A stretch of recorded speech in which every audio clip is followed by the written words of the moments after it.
యోగం భగవాన్ ఉవాచ మూడో శ్లోకం క్లైబ్యం ఆస్మగమపార్థ నైతత్వయుపపద్యతే క్షుద్రం హృదయ దౌర్బల్యం త్యక్తోతిష్ట పరంతప.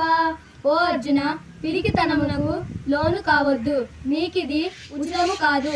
ఓ పరంతప, తుచ్చమైన ఈ హృదయ దౌర్బల్యముని వీడి యుద్ధమునకై నడుము బిగింపుము. అశోచ్యనన్వశోచస్త్వం ప్రజ్ఞావాదాంశ భాససే గతాసు న గతాసుంశ నాను శోచంతి పండితః. కావున ఓ అర్జున, శోకింపదగిన వారి కొరకై నీవు శోకించుచున్నావు, పైగా పండితుని జ్ఞాని వలె మాట్లాడుచున్నావు. పండితులైన వారు ప్రాణములు పోయిన వారి గురించి గాని ప్రాణములు ఉన్నవారి గురించి గాని శోకింపరు. దేహినోస్మిన్ యథా దేహే కౌమారం యౌవనం జరా తదా దేహాంతర ప్రాప్తి ధీరసత్ర నముహ్యతి.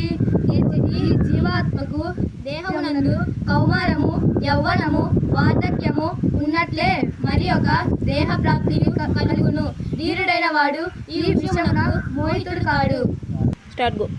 వాసాంసి జీర్ణాని యదా విహాయ నవాని గృహ్ణాతి నరోపరాణి తదా శరీరాని విహాయ జీర్ణం అన్యాని సంయాతి నవాని దేహి. ఓ అర్జున, మానవుడు జీర్ణ వస్త్రములను త్యజించి నూతన వస్త్రములను ధరించినట్లే జీవాత్మ కూడా పాత శరీరములను వీడి నూతన శరీరములను పొందును. నైనం చిందంతి శస్త్రాణి నైనం దహతి పావకః నచైనం క్లేదయంత్యాపో న శోషయతి మారుతః. ఓ అర్జున, ఈ ఆత్మకు శస్త్రములు ఛేదింపజాలవు, అగ్ని దహింపజాలదు, నీరు తడపజాలదు, వాయువు ఆరిపోయినట్లు చేయుజాలదు.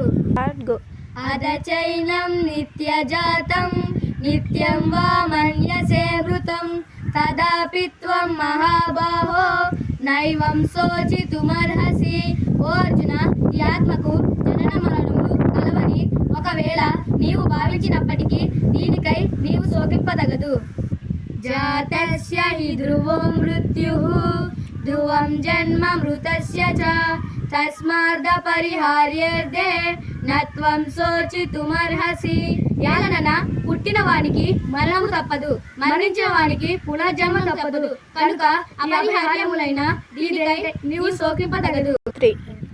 అవ్యక్తాదీని భూతాని వ్యక్తమద్యాని భారత అవ్యక్తాని నాన్యేవ తత్రక పరిదేవన.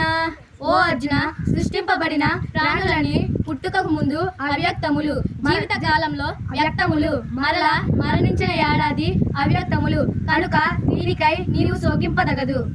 దేహి నిత్యమవధ్యాయం దేహి సర్వస్య భారత తస్మాత్ సర్వాణి భూతాని నత్వం శోచితుమర్హసి.